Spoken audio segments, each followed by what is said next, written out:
do them. Jesus does these things to offer us more, to teach us more, to show us what we truly need as human beings.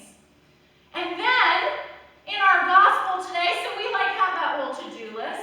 We got to clothe the naked, and we have to feed the hungry, and we have to visit the imprisoned.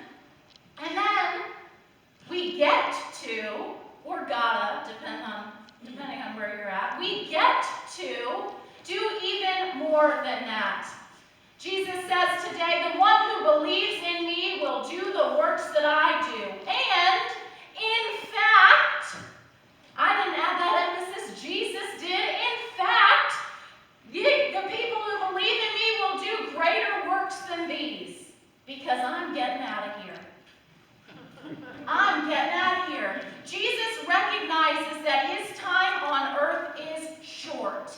And so, if we are to live as disciples of Christ, we're going to do even more than Jesus did. We're going to do more than feed the hungry and clothe the naked and visit the imprisoned. That's what Jesus had time for. And we have so much more time than that. Look at all of these people out here. Think about all the time in your lives that you have and have had. Think about all the hands and the feet and the mouths and the hearts that are in this room right now, living like Jesus. My friends, our gospel today gives us the most beautiful opportunity to live into Jesus' dream for the world. Jesus had a dream. Jesus has a dream. And we get to be the ones to fulfill it. We get to be the hands and feet of Jesus and do good works out in the world. And now how do we do that? I mean, we could all get up right now and I'm sure you've got a list in your mind of the places that you can go or the places that you could give money to or donate food to. We do all of that. But taking it one step back, we have to very literally imagine, what would Jesus do? I think I've seen that on a bumper sticker or something somewhere.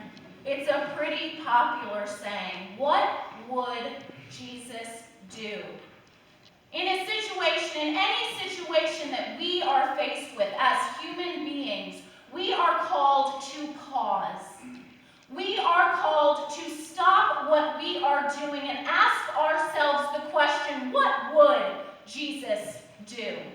What would Jesus do in the situation where there is someone on the side of the road asking for money?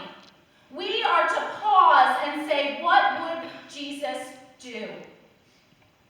Now, it may seem like I am cruising for one answer there. I am not. There are a lot of options. There are a lot of ways to imagine what Jesus would do. Would he stop, roll down his window, give that person some money, give them food, give them a gift card, whatever he had on him? Maybe. Would Jesus pull the car over and get out and go sit with that person and learn about them and be in their shoes, be with them? Maybe. Would Jesus stop and if he didn't have anything, say, hey, my name's Jesus, what's yours? I hope you have a really blessed day. Would Jesus be that person on the side of the road? There are so many ways to envision Jesus participating in our world as we experience it. And we are called to pause and ask for ourselves, what would Jesus do in this moment? And how can I live into that? How can I be Jesus' hands and feet?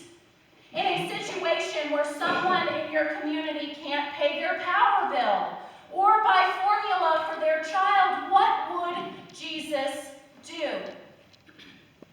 Perhaps Jesus would gather his people and say, we need to pay this bill, or we need to buy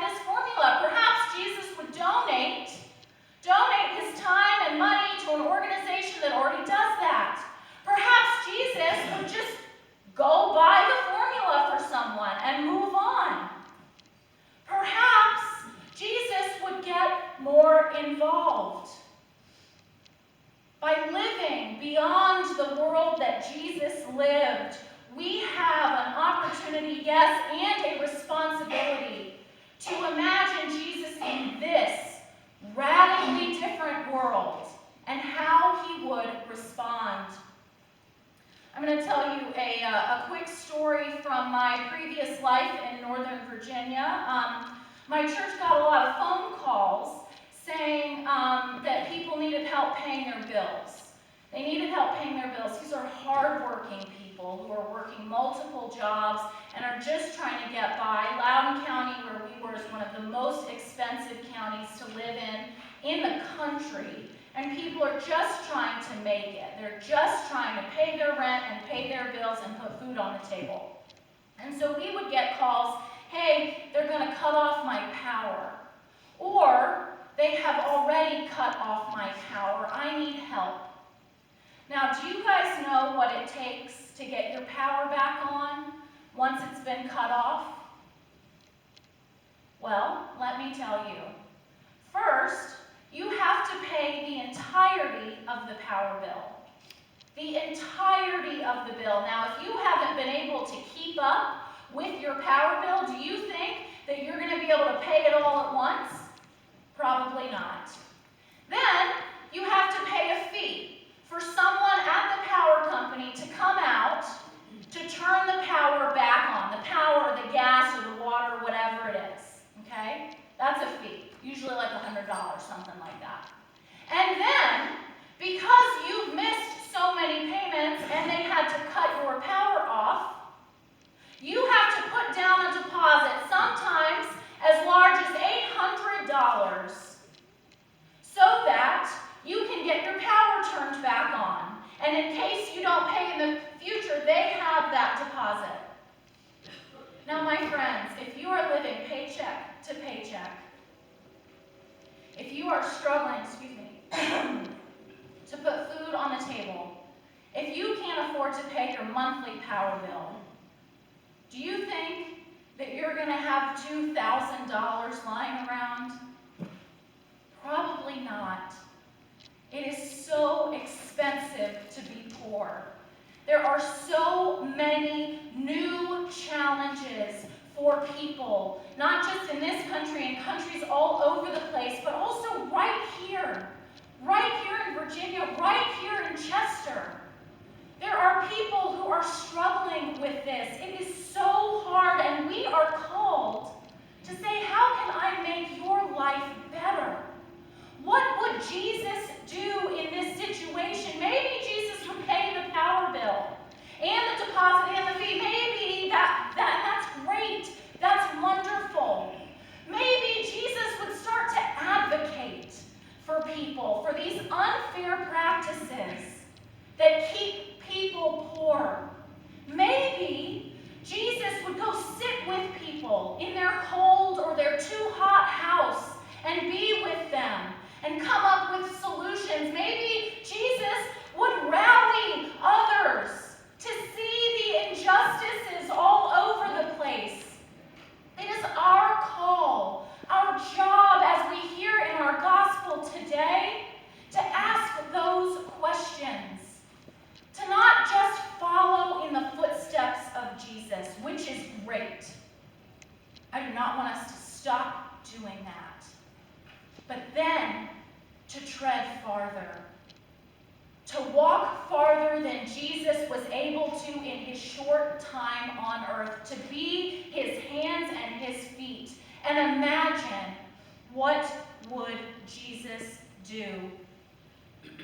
The following is important, and it's easier to follow someone. If you've ever been hiking behind someone, you can watch them.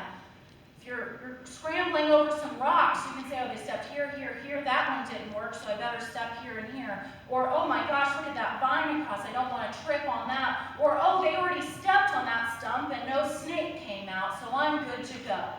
Okay? It's easier to follow in the footsteps. And it's much harder. It's much more challenging. It's much scarier to be hiking at the front, to be the first person to walk this path, or one of the first people to walk that path. I'm saying this all to say that discipleship, as it has been given to us, is not easy. It is not always easy. It's not always fun. It's not always straightforward. We hear this in this heart-wrenching story about Stephen today. This is what happens when we follow and we lead and we step out in the name of Christ. And that's terrifying. It's absolutely terrifying. It can lead to failure. It can lead to you feeling ashamed. It can lead to being taken advantage of. It's scary to hear about the cost of discipleship. But when fear and distraction attempt to overtake us, attempt to lead us astray from following Christ, we are called to, once again, do like Jesus do. Do and live Psalm 31. Y'all, this is my favorite psalm in the whole Bible. Psalm 31, in you, O Lord, have I taken refuge. Let me never be put to shame. Deliver me in your righteousness. Incline your ear to me. Make haste to deliver me. Jesus, we, the psalmist, we are praying and asking for God's hope. We are choosing God's hope. This psalm is not God promises. This psalm is God, I'm asking you. God, I'm choosing you. God, you are my crag and my stronghold. For the sake of your name, lead me and guide me. Into your hands I commend my spirit, for you have redeemed me, O Lord, O God of truth. My friends, the psalm says it all. We are to choose God. We are to choose discipleship. We are to ask for God's safe haven, which we can be assured through the love of Jesus Christ will be granted to us. Following Jesus means doing his work, living out his dream, and it means believing in the goodness of the Lord and the eternal promise of God Almighty, the creator of heaven and earth. Discipleship doesn't mean not being scared, not being challenged, because discipleship is hard and it is scary. My friends, discipleship is doing good work anyway. Doing good work anyway and choosing every moment of every day to put all our hope and trust in God and in God's love for us all. Amen.